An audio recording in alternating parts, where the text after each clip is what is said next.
Hello and welcome to the channel. My name is Annalisa and I've been away for a hot minute. I think it's been a month. And the reason for that is I've been taking a break, except usually when one takes a break, one intends to take a break. Whereas in this case, I just didn't do anything for a week and then I was like, oh, this will be my break week. And then the next week I also didn't do any art and I was like, okay, I guess I'm having a 2-week break. And then gradually I just kept doing that until it had been a month.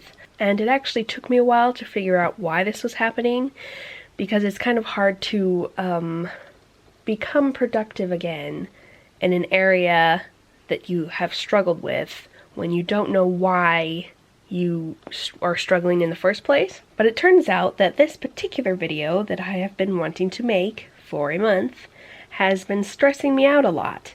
And the thing is, I got all of the actual artwork for this done way back in time to have made a video on my normal schedule. But I got really anxious about doing the talking part, and I think part of that was sometimes I just get nervous in general while doing the talking part of my art videos, because it just doesn't flow quite as naturally as when I talk about books. I feel like I less know what I'm talking about, so I'm more likely to waffle, and generally that what I have to say isn't particularly edifying. So as I was struggling to do the voiceover, I was thinking that it was probably just a normal me not liking to do voiceovers thing, except that it kept going week after week. And I finally realized that this particular video was the problem because I was very nervous about the final product that I'm making. This is just the part 1 of a 2-part art project, because this is the sketching portion where I am coming up with ideas and showing you how I am developing poses and facial features and clothing for this art piece. And I had originally planned the week after this came out to put out a video where I would do the final piece. Well, the thing that sets this piece apart from a lot of the ones that I make is that I am actually drawing a real person that I know as a firebender, as you can probably tell from the title.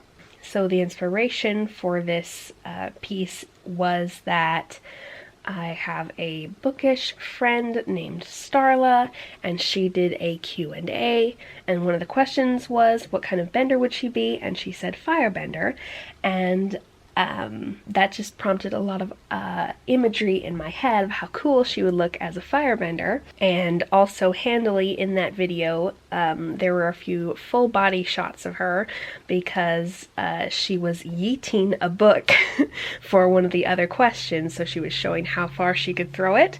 And so there was conveniently in the same video that was inspiring also a reference for how to draw a full body image of her, because usually in BookTube you just see someone's like midsection up, so like you don't know how their legs are formed or how they move. So having all that inspiration and also reference available, I thought it would be really fun and interesting to draw her as a firebender.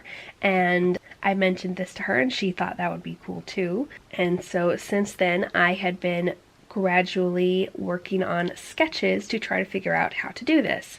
So as you can see, I've got one sketch that is basically taking down one of her action shots from book yeeting, how her body moved when she did that. And then I drew another version of her in a firebending pose, specifically from the episode The Firebending Masters. And so I tried to work out how her body might look if she moved it into that pose.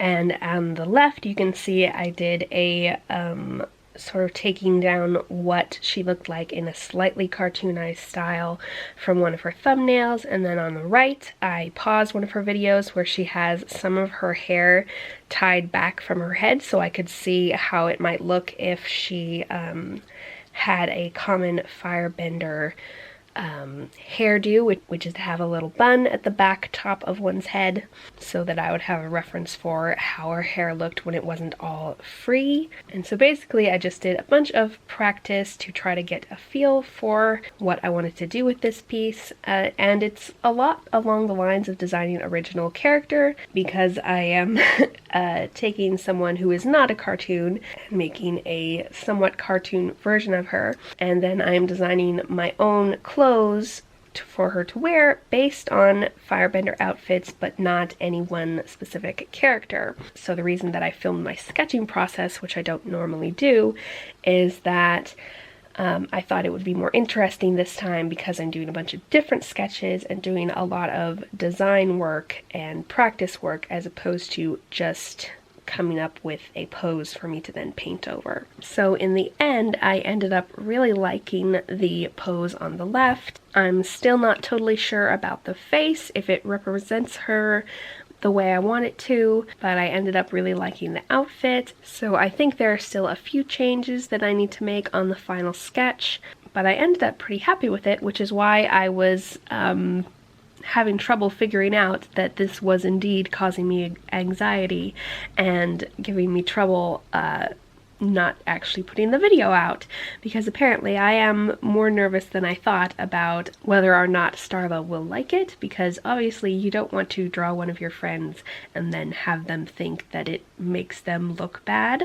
And like, for example, I can think that something is very pretty and someone else cannot because they have different tastes. Like my mom, I think she always looks good, but sometimes in photos of her, she'll say, oh, I don't like that photo. And sometimes I don't like photos of myself that my mom does like. So making art of an actual real person is somewhat stressful. And I thought that, okay, this is a little stressful, but I'll get over it and I'll just do it. But then it gave me art block for a month. So the way that I have gotten back into art is I have stopped trying to draw things, because I can't seem to draw dragons either. I wanted to draw a bunch of the dragons that are mentioned in the Draconathon, because that's a cool dragon-oriented readathon going on during August, but I couldn't get myself to draw and paint those either. So I decided to switch over to making more resin stuff, even though I've done a lot of that lately. I felt like I should vary it on my channel for your viewing enjoyment, but that's the only thing I seem to be able to make right now, so that's what I'm doing. I guess it's because it's more, not only is it a different medium, I'm not actually dealing with making pictures of anything, I'm just putting colors and textures together. So that's probably why I'm not blocked on that aspect of art right now. So hopefully I will actually make the final painted version of this with lots of pretty red colors and be able to show people that when I'm finished with it. But in the meantime, you're probably going to be getting a couple weeks of resin art videos. So thank you so much for watching, and I'll see you in the next video. Bye!